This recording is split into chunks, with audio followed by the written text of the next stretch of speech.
Hello student, IT में 402 code है आपका। आज हम बात करेंगे बीपीओ सर्विसेज की।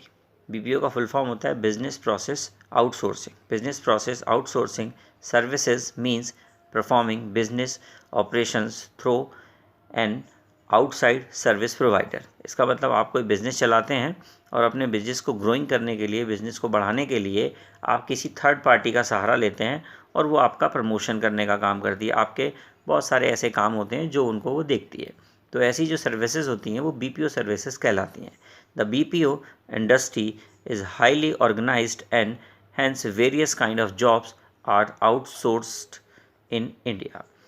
जो आपकी बीपीओ है एक बहुत बड़ी इंडस्ट्री इस समय बन चुकी है इंडिया के अंदर, और वो डिफरेंट टाइप की जॉब्स आपको प्रोवाइड कराने का काम करती है। पहले सेक्टर की बात करें हम, फाइनेंशियल एंड अकाउंटिंग सर्विसेज। आप देखेंगे कि फाइनेंशियल और अकाउंटिंग सर्विसेज हैं उसमें बहुत बड़ी बड़ी कंपनी ना होकर के कोई छोटी कंपनी है तो वो क्या करती है, अपने अकाउंट्स खुद मेंटेन करती हैं। पर जो बड़ी कंपनी होती हैं वो अपने अकाउंट्स खुद मेंटेन ना करवा करके किसी डिफरेंट पर्सन को, या जैसे आपके सीएज हो गए, आपके सीए हैं, उनको ये काम करने का मौका देती है और आपकी कंपनी के बिजनेस के अकाउंट्स को मेंटेन करने की परमिशन उनको मिल जाती है।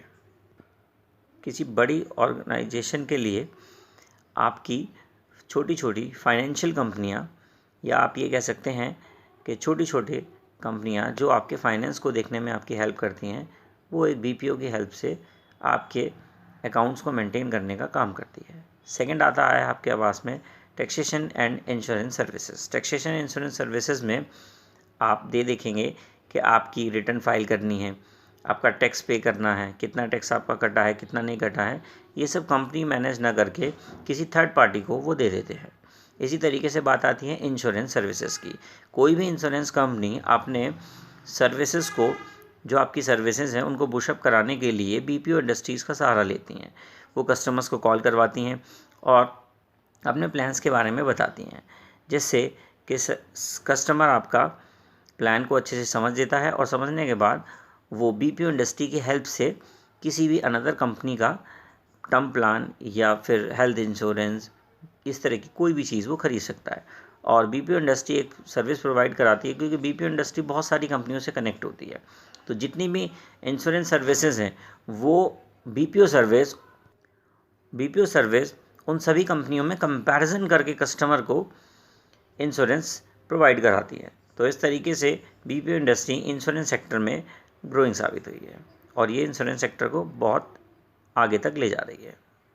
नेक्स्ट है आपका e publishing and web promotion. E publishing का मतलब होता है कि जैसे कि आजकल लॉकडाउन के टाइम में ई पब्लिशिंग बहुत ज़्यादा मार्केट इसका बूम कर रहा है। ई पब्लिशिंग का मतलब होता है कि आप ऑनलाइन अपनी बुकों को पब्लिश करा रहे हैं, ऑनलाइन आप स्टूडेंट्स को मटेरियल दे रहे हैं पढ़ने के लिए या फिर पढ़ाने के लिए। इसमें बात आती है वेब प्रमोशन की। किसी भी वेबसाइट्स को या फिर किसी भी कंपनी को प्रमोट करने के लिए, किसी कंपनी को प्रमोट अगर करना है तो आप अनदर यूज़र्स के फेसबुक अकाउंट पर डिफरेंट टाइप्स के ऐड शो कराने का काम करते हैं, डिफरेंट टाइप के व्हाट्सएप मैसेजेस आप प्रोवाइड कराने का काम करते हैं। तो इस तरीके से इंटरनेट पर आप किसी अनदर कंपनी का प्रमोशन करा रहे हैं, तो प्रमोशन कराने वाली जो बीपीओज़ होती हैं वो आपसे इस बात का चार्ज लेती हैं। ई पब्लिशिंग में भी सेम यही कंडीशन होती है। ई पब्लिशिंग की हेल्प से आप बच्चों को डिफरेंट टाइप की बुक्स के बारे में जानकारी प्रोवाइड करा सकते हैं। वेब प्रमोशन और ई पब्लिशिंग एक साथ मिलकर काम कर सकते हैं।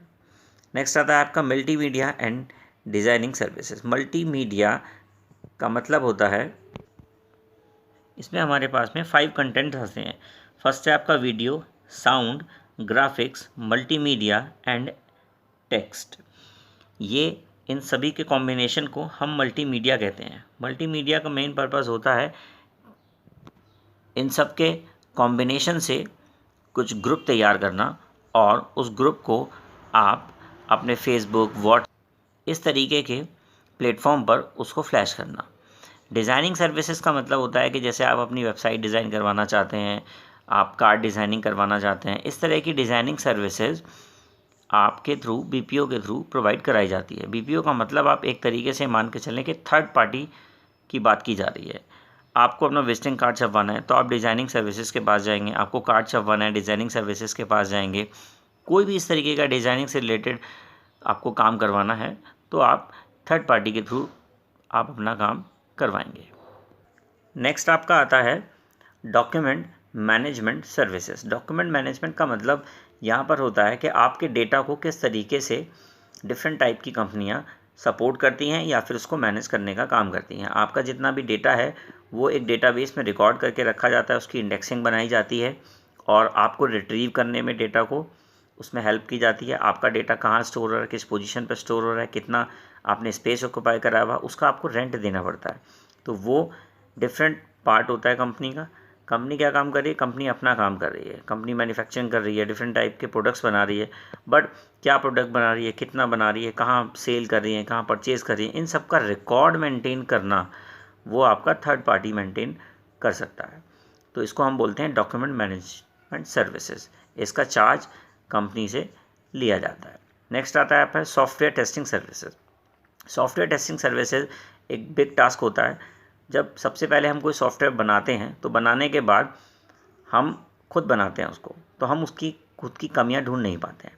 इस तरीके से वो क्या करते हैं कि किसी दूसरी कंपनी को सॉफ्टवेयर ट्रायल बेसिस पर देते हैं या फिर वो फ्रीली लॉन्च भी कर सकते हैं। फिर कंपनीज़ के थ्रू कस्टमर के जो डिफरेंट व्यूज़ आते हैं, कस्टमर की जो प्रॉब्लम आती है, उनसे सॉफ्टवेयर की टेस्टिंग की जाती है। उस सॉफ्टवेयर के अंदर क्या कमी है वो फिर वहाँ उजागर हो जाती है और उसके बाद उस सॉफ्टवेयर में उस कमी को दूर कर दिया जाता है। ये सॉफ्टवेयर टेस्टिंग वैसे अगर हम बात करें तो दो तरह की होती है, वाइट बॉक्स टेस्टिंग और सेकंड होती है ब्लैक बॉक्स टेस्टिंग। जो आपकी ब्लैक बॉक्स टेस्टिंग होती है वो सिर्फ ये समझ लीजिए आउटर चेक किए जाते हैं, और वाइट बॉक्स टेस्टिंग में आपको अंदर तक सब चीज़ों को चेक किया जाता है। नेक्स्ट आता है आपके आप में health care service. Health care services के अंदर आप कहीं पर भी अगर कॉल करेंगे किसी बीपीओ सेंटर्स के थ्रू तो आपको डॉक्टर्स की डिटेल पता चलेगी। आपको कोई सर्जरी करानी है, सर्जन्स के बारे में आपको इन्फॉर्मेशन मिल जाएगी।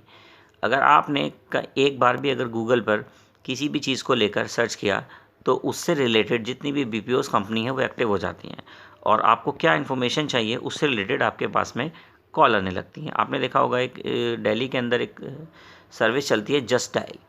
एक जस्ट डायल सर्विस है, उसके अंदर आपने कुछ भी कॉल करके आपने पता कर लेना है, वो भी एक बीपीओ सर्विस होती है। हम बीपीओ सर्विस की अगर बात करें तो ये इनबाउंड और आउटबाउंड दो तरह की सर्विस यूज़ की जाती है। हेल्थ केयर में कुछ इसी तरीके के प्रोडक्ट्स को यूज़ किया जाता है। BPM industry in India, business process management, so short form is BPM, is a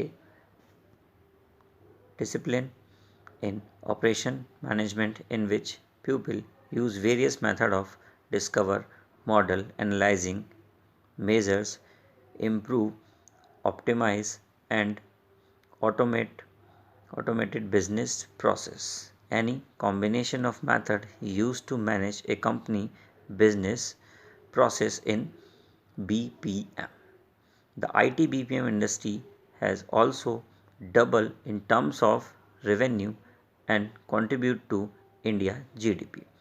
जो ये आपका BPM है, बिजनेस प्रोसेस मैनेजमेंट, ये क्या काम करता है, डिफरेंट टाइप के प्रोसेस को, जैसे मॉडल है, कोई डिस्कवर करनी है कोई चीज़, किसी चीज़ को आपने एनालाइज किया, इस तरह के कॉम्बिनेशन से जो मॉडल तैयार करते हैं उसके बेसिस पर ये डिफरेंट कंपनी से काम लेते हैं और काम लेने के बाद में जो रेवेन्यू जनरेट होता है उसके बेसिस पर इंडिया की GDP को इम्प्रूव किया जाता है। जनरली 3 टाइप्स की कंपनीज काम करती हैं। फर्स्ट कंपनी होती है आपकी MNCs यानी कि मल्टीनेशनल कंपनी।